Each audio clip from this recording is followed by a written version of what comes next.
if you're doing like an arranged marriage, like that probably means like both the families are involved, and like just simply having the your extended family there, this like whole community there to kind of like support the marriage is probably like a big thing Hmm. as well.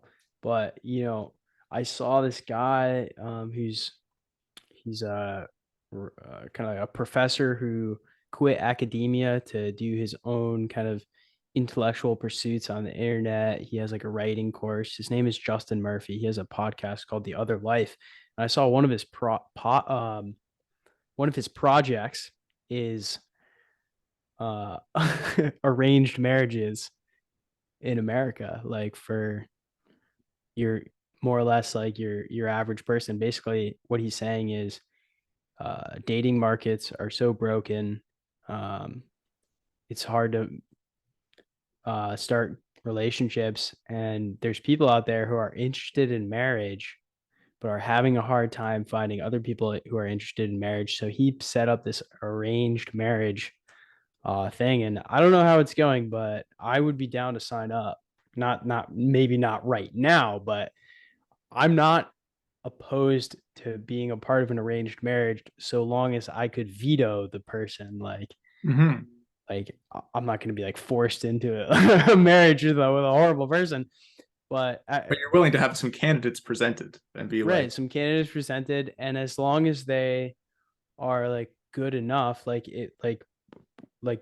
if our we're valued align, like I value honesty and like you know children and like courage and like mindfulness. Those are my values. Their values are similar, and we can communicate well, and we can work together to like do projects and stuff. I mean, I what more can you really ask for? I really. yeah, that's very well put. And yeah, I think there's some different camps of people. We live in an era of a lot of media. And in all that media, there's a lot of presentation of you have a true love, or there's like one person that you're supposed to find, or there's one person you're supposed to be with. And this can kind of perhaps create an idea in people's mind that is too specific about the person, and they may even overlook the person in their efforts to find the person, so it can I be like got you. confusing in that way. But yeah, this kind of having an understanding like what you're talking about is like, these are the values of a human that I'm interested in, that will make that person very visible to you, and Right. you will notice them when you find them. You'll be like, oh, you have the things. This is very good. We can work with this. And that openness and that lack of specificity towards something is also kind of what I wanted to say about the arranged marriage situation, which is that in the arranged marriage situation, they're doing it because of their family. They're doing it because it's expected of them. And they're going into it with the understanding that they might not particularly like everything about this person. Mm, That is a part of their expectation. They're just like, right. well, I hope there's some good things in here because I'm in it now. So I hope there are some good things. I know there will be some bad things. Whereas a lot of other people, when they're approaching a relationship, they're just looking for it to be all good things. And then when one bad thing Yeah. comes out, they're like, oh no, no, no, no. We can't have any bad things in here. This is the end. For This is sure. the end of Yeah. business. I heard someone say that, in the modern era, we think of partners as like concubines. Like there's this person who has to like please us. And Mm, like, it's like, no. The traditional view is like, it's just someone you can work with to survive. yeah. Yeah. And like I've had this discussion with my partner, and there's just this, like, that's one of the beliefs that she's been dissolving as we've been together, which is this idea of like, you better take care of your man or someone else will. And it's just like, that's a very concubine oriented like thought process. It's like, you have obligations here as a girlfriend. It's like, you have to do the things or else the man will go away.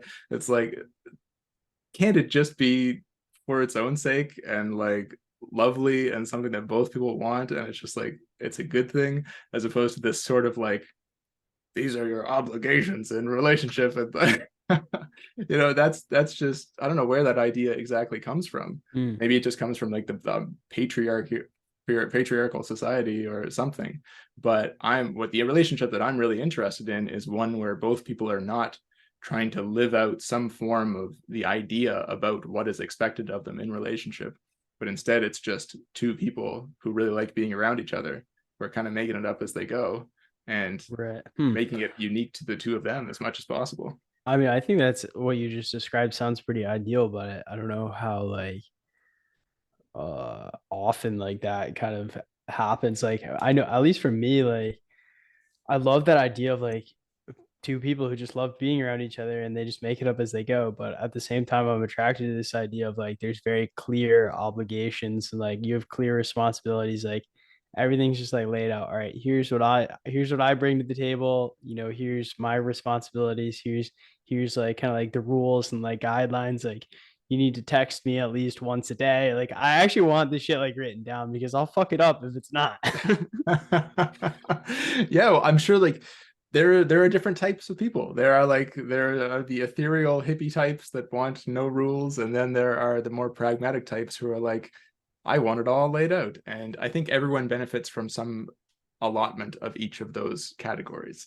So it's not just pure pragmatism, but there's actually some passion and some interest there too. But you're right. It's like, especially as a man, we want to understand, or at least I do. What do you want? Yeah, what are What do the you want me to do? expectations And here? then like, Like I can meet, I'm confident I can meet any expectations. I just don't know what they are. yeah. Well, that has been the thing. This has actually been the growth of my relationship over the course of the last like 6 months, has just been the emergence of actual honesty about what wasn't working. And then that's been presented and it causes a challenge. But then now that I have that information, I can begin to do the things to address that problem. And then I have done that. And then that is just something which has been very impressive to my partner. They're like, you actually did something about it. I'm like, yes, if only All you had right, well told me now, about this what is earlier, this I could have thing done it then. you're kind And then, of but beating I around the guess bush here? exactly. But like in her defense, that actual honesty about certain things like this didn't go well in the past. In fact, it led Oh, to okay. almost like chaotic, like very egocentric, like blow-ups of everything. Do you have any Whenever like kind of like specific examples? Because I'm just curious. If you don't want to share it, then Well, I let's just understand. like maybe anything related to like bedroom activity. Apparently, that those discussions did not go well in the past at all. Like the male ego is very easily bruised around anything, Oh, any got you. sort of performance related issues, or not issues, but like any sort of guidance in that arena is like some men are not ready for criticism in that regard, or alterations of anything, and they're just like, Oh, yeah, I mean, I see. yeah, I don't know the details other than that it went Okay, so very, she, very your poorly. girlfriend's saying that she had past sexual partners who are not up to par, and she's working with you to like make things awesome. Is that what I'm hearing? Yeah, well, like that now in our relationship, we can actually talk about what's working and what isn't and make it better. And Great. it's becoming better, a lot better, and That's which is great funny. for everyone. But it's like in the past, she didn't have the option to address things that weren't working, because to do so would be this like explosion of emotion and probably perhaps even the dissolution of the relationship outright in certain instances. Hmm. Well, I don't have that problem. uh, all right. So, do you have anything else you want to elaborate on for us around your relationship and how it's Well, now grown? I feel like I might be oversharing without really her consent, so I may just leave it there for now. Sure. All right. Well, we'll timestamp that to get consent. Yes, I All think she's right. probably okay with it, but I do like, any sort of speaking for other people does need to be a little reined in, I guess, Yeah. especially when it's being broadcast to a big audience. To our massive audience of millions around the world. Well, just the million. Once we have hit the million subscribers, they're going to be like, "How did it all start? What was it